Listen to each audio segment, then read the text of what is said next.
नमस्कार मित्रांनो, स्वागत आहे तुम्हा सर्वांचंच आपल्या आजच्या या व्हिडिओमध्ये.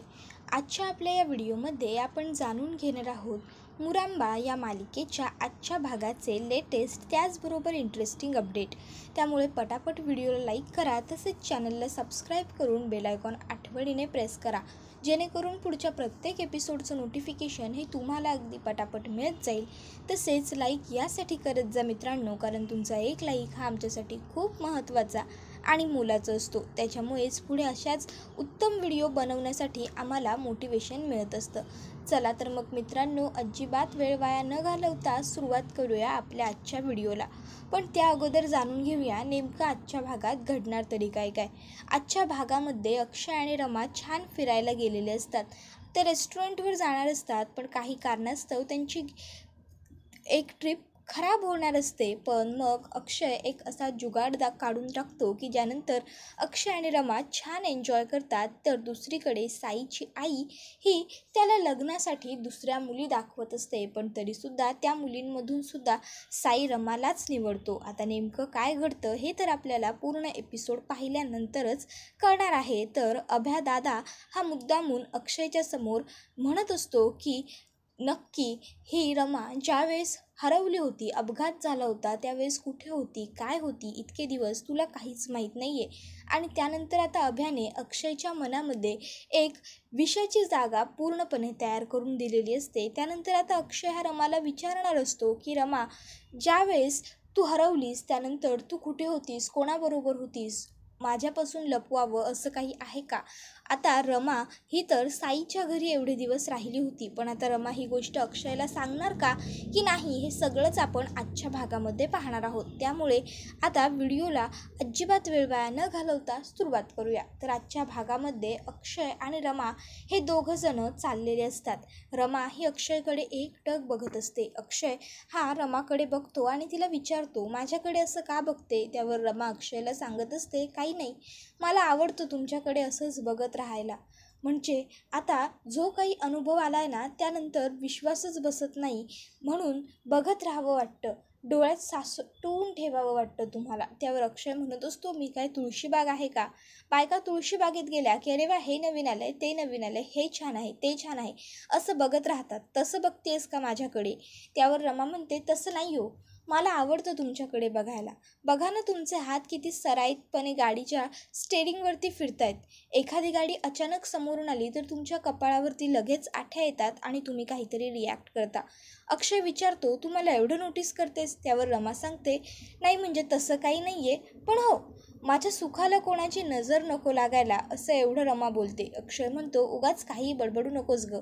आणि अचानक गाडी एका जागी थांबते.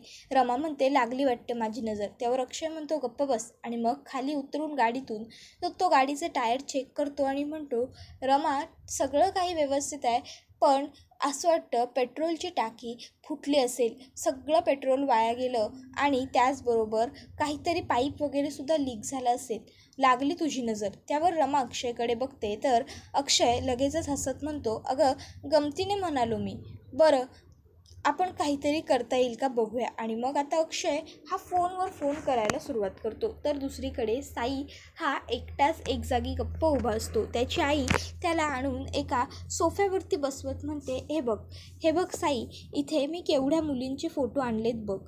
तू डोळे बंद कर आणि यांच्यापैकी एका मुलीच्या फोटोवरती हात ठेव. जिच्या फोटोवर हात ठेवशील तू तिच्याशी लग्न कर.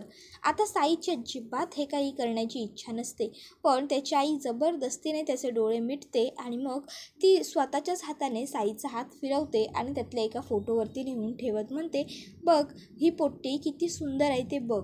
अरे ही पोट्टी आणि तू, तुमची जोडी अगदी लाखात एक दिसन. ही पोट्टी आहे की नाही, आपले ते काका आहेत ना सोनावणे, त्यांच्या सुनेची भाची आहे. बघ केवढी सुंदर पोट्टी आहे, तू यापेक्षा बी सुंदर आहे बघ की. त्याबरोबर मात्र आता साई उठून जातो आणि तिकडनं रमाचा फोटो घेऊन येतो आणि आईला म्हणतो, माय ह्यो फोटो रमाचा आहे, ह्यो बी ह्याच्यात ठेव आणि मग बघूया मी डोळे मिटून कोणाच्या फोटोवरती हात फिरवतो? जर डोळे मिटून मी कोणत्या बी दुसऱ्या पोरीच्या फोटोवर हात फिरवला ना, तर मी तिच्याशी लगीन करायला तयार आहे. मी असं समजून जाईन की माझ्या नशिबातच हे होतं. त्यावर लगेच आई ही त्याला म्हणत असते, मला विश्वास आहे तू त्या पोट्टीच्या फोटोवरती हातच नाही ठेवणार. ठेव बरं हात. त्यानंतर आता इकडे अक्षय हा रमाला सांगत असतो, मी मॅकॅनिकला आता कॉल तर केलेला आहे, येतो सुद्धा म्हटलाय, पण कधीपर्यंत येईल कधी नाही हे काही सांगता येणार नाही गं. त्यावर रमा ही अक्षयला म्हणत असते, आपण बाहेर येतो ना तेव्हा काही ना काहीतरी असं घडतच असतं. आपला प्रवास थांबला. त्यावर मात्र आता अक्षय विचार करायला लागतो. तर दुसरीकडे आता साईने पुन्हा एकदा रमाच्या फोटोवरती बरोबर हात ठेवलेला असतो. डोळे उघडून तो आईला फोटो दाखवत म्हणतो, रमाचा फोटो बघितलं साई? त्यावर आता आई ही साईला म्हणत असते, अरे काय चाललंय तुझं? लगीन झालेल्या त्या पोट्टीवर प्रेम करून तुला काय मिळणार आहे? काहून तू तिला जीव लावून राहिला? त्यावर मात्र साई हा आईला सांगत असतो, आई प्रेमामध्ये काय बी मिळवण्याची, स्पर्शाची किंवा काय बी मिळवण्याची अशी काही ताकद नसते. प्रेम हे फक्त आणि फक्त प्रेम असतं. निस्वार्थीपणे प्रेम केलं पाहिजे आणि मी ते केलं आहे. मला फक्त त्या सुखी राहिल्या पाहिजे असंच वाटून राहिलं. तर दुसरीकडे अक्षय हा रमासाठी सायकल घेऊन आलेला असतो आणि मग तो रमाला हाक मारतो. आता रमा अक्षयकडे बघते, सायकल त्याच्या हातात असते. रमा खूप खुश होते. अक्षयला ती विचारते, आपण याच्यावरून जाणार आहोत? त्यावर लगेच अक्षय म्हणतो, हो, आपला प्रवास हा 7 जन्मांसाठीच आहे. तो एक गाडी बंद पडली म्हणून थोडीच थांबणार आहे. चल ये. वाहन कुठलंही असलं तरी प्रवास सुरू राहला पाहिजे, याला महत्त्व आहे. बरोबर ना? त्यानंतर आता रमासुद्धा होकार देते आणि अक्षय रमाला छान पुढे बसवतो आणि सायकल चालवत चालवत तो बऱ्याच ठिकाणाहून तिला फिरवत असतो.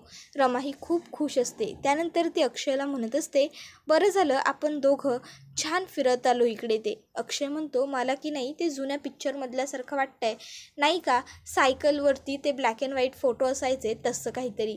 त्यानंतर ते दोघं एका झाडाजवळ येतात. रमा म्हणते, आपण इथेच थांबूयात ना? अक्षय म्हणतो, इथे? अगं रमा, मला तुला छान एका रेस्टॉरंटवरती घेऊन जायचं आहे. मी तिथे बुकिंग करून ठेवलं आहे छान निसर्गरम्य वातावरणाचं आणि तू इथे थांबायचं म्हणते. त्यावर रमा म्हणते, हो, तसंही ती लोकंसुद्धा आपल्याला काहीतरी छान झाडं वगैरे बघून राहायला जागा करून देतात. मग त्यापेक्षा आपण इथेच राहूया. तेवढे आपले पैसे तरी वाया जाणार नाही. इथे थांबूया आपण. त्यावर मात्र अक्षय म्हणतो, बरं ठीक आहे, तू जसं ठरवलं आहेस तसं होऊ दे. आणि मग ते एका मोठ्याच्या मोठ्या झाडाखाली थांबायचं ठरवतात. त्यानंतर आता लगेचच रमा ही अक्षयला म्हणत असते, अहो पण आपलं खाण्यापिण्याचं सगळं सामान, सगळ्या बॅगा तर गाडीमध्येच राहिल्या. आता आपण काय करायचं? आपण केवढे पुढे आलो आहे. त्यावर अक्षय हा आता काय करायचं असा विचार करत असतो. रमा अक्षयला म्हणते, 1 मिनटं थांबा तुम्ही, इथेच थांबा, मी जाऊन आले. आणि मग आता रमा ही तिकडनं गेलेली असते.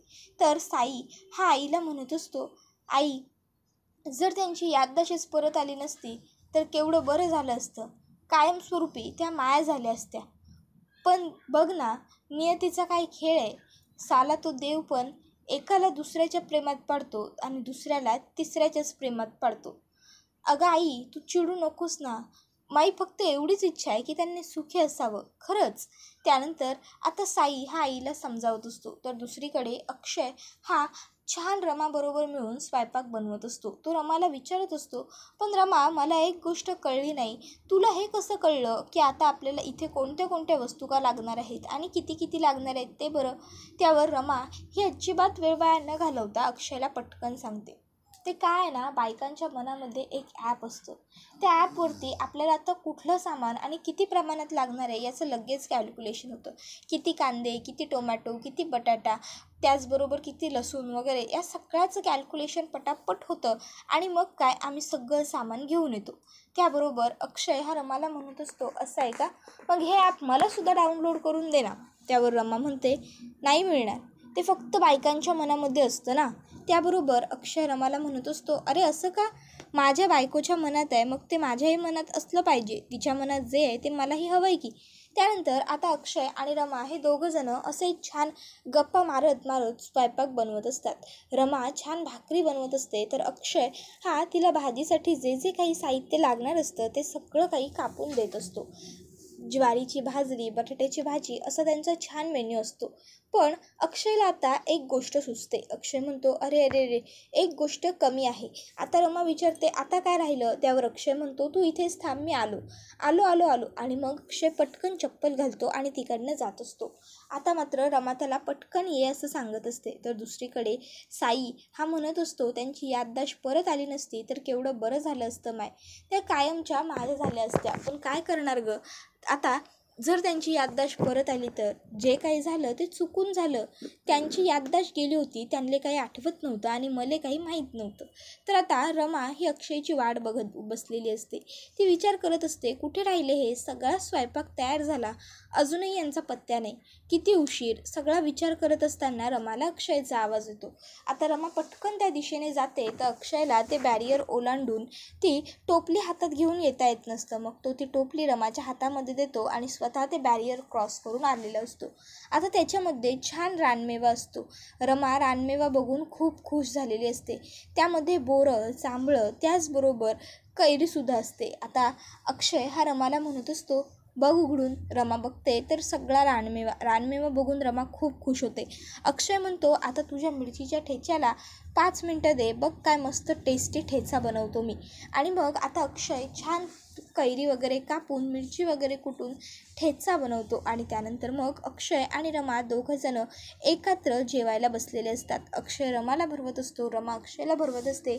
सगळं कसं अगदी छान आणि सुरळीत एकदम आनंदात सुरू असतं. तर आता मात्र इकडे खात पीत असताना रमा खूप खुश असते, पण दुसरीकडे बिचारा साई मात्र खूप नाराज असतो. मिरचीचा ठेचा हा तिखट असल्या कारणामुळे रमा आणि अक्षय हे दोघंही त्यांना तिखट लागत असतं. तर आता रमा ही अक्षयला म्हणते, नाही ट्रिप तर खूप छान प्लॅन झाली आपली, पण आता आपण परत जायचं कसं? कारण काय आहे ना, आपल्या गाडीमध्येच आपल्या सगळ्या बॅगा वगैरे आहेत. त्याबरोबर अक्षय हा रमाला म्हणत असतो, नाही ते तर बरोबर आहे, पण मी आता मस्त इथे 2-2.5 तास छान झोप ताणून देणार आहे. त्यावर रमा अक्षयला म्हणत असते, मी सुद्धा इथे छान ताणून देणार आहे.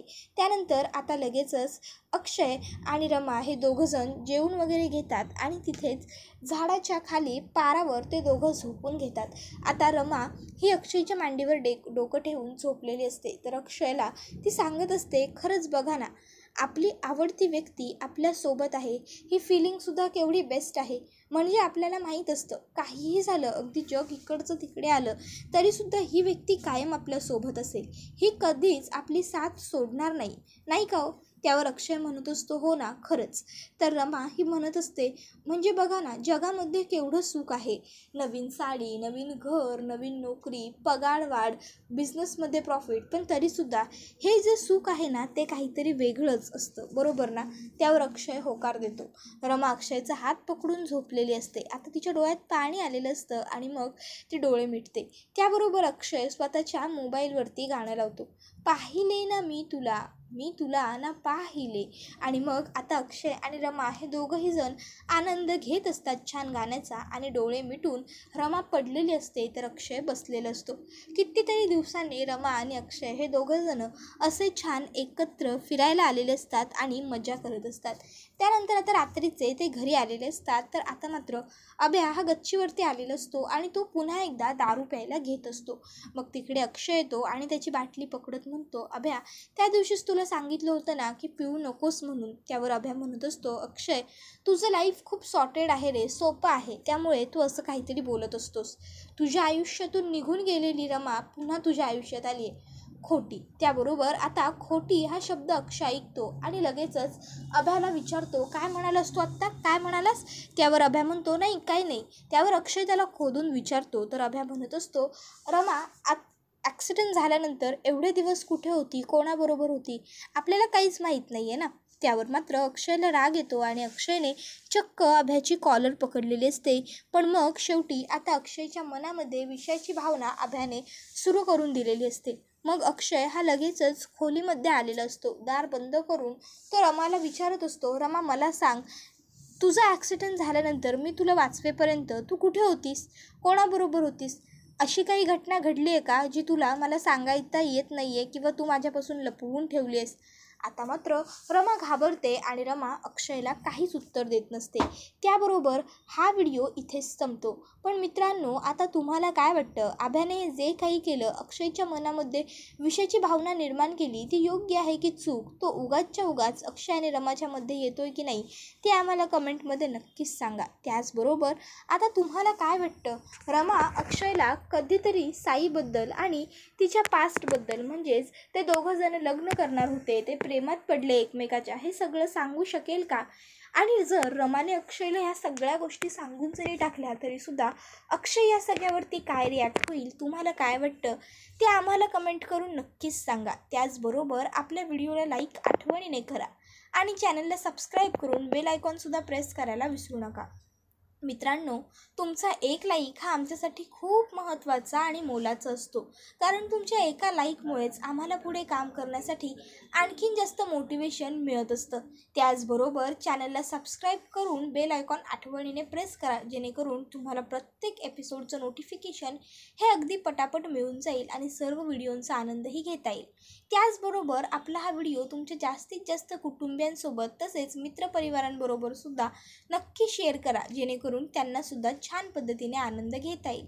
मित्रांनो, तुम्हाला रमा आणि अक्षयची जोडी कशी वाटते ते आम्हाला कमेंटमध्ये नक्कीच सांगा. त्याचबरोबर बिचाऱ्या साईच्या आयुष्यात त्याने ज्या मुलीवरती एवढं जीवापाड प्रेम केलं, तो जिच्याबरोबर लग्न करणार होता, ती मुलगी म्हणजे त्याची आवडती रमा ही तिच्या अक्षयबरोबर निघून गेलेली आहे आणि साई मात्र बिचारा एकटाच तिच्यावरती प्रेम करत, एकतर्फी प्रेम करत राहिलेला आहे. पण तुम्हाला काय वाटतं? आता बिचाऱ्या साईच्या आयुष्यात कोणीतरी नवीन मुलगी येऊन रमाची पोकळी भरून काढत साईच्या आयुष्याला नवीन अर्थ निर्माण करून देणार का? की बिचारा साई कायम हा रमावरती असंच प्रेम करत एकटाच कुढत राहणार, ते आम्हाला कमेंटमध्ये नक्कीच सांगा. त्याचबरोबर साईची आई त्याला जे काही सांगते की दुसऱ्या मुलीबरोबर लग्न कर, लग्न झालेल्या मुलीवर जीव लावू नकोस, ते तुम्हाला योग्य वाटतं का चुकीचं? कारण प्रेमाला व्याख्या नसते, हे साईचं जे काही मत आहे ते शेवटी योग्यच आहे. तुम्हाला काय वाटतं प्रेमाबद्दल आणि साईच्या या व्याख्येबद्दल, ते आम्हाला कमेंट करून नक्कीच सांगा. त्याचबरोबर साईची कॅरेक्टर तुम्हाला कसं वाटतं ते सुद्धा सांगायला विसरू नका. पुढचा व्हिडिओ येईपर्यंत टाटा, बाय बाय, धन्यवाद.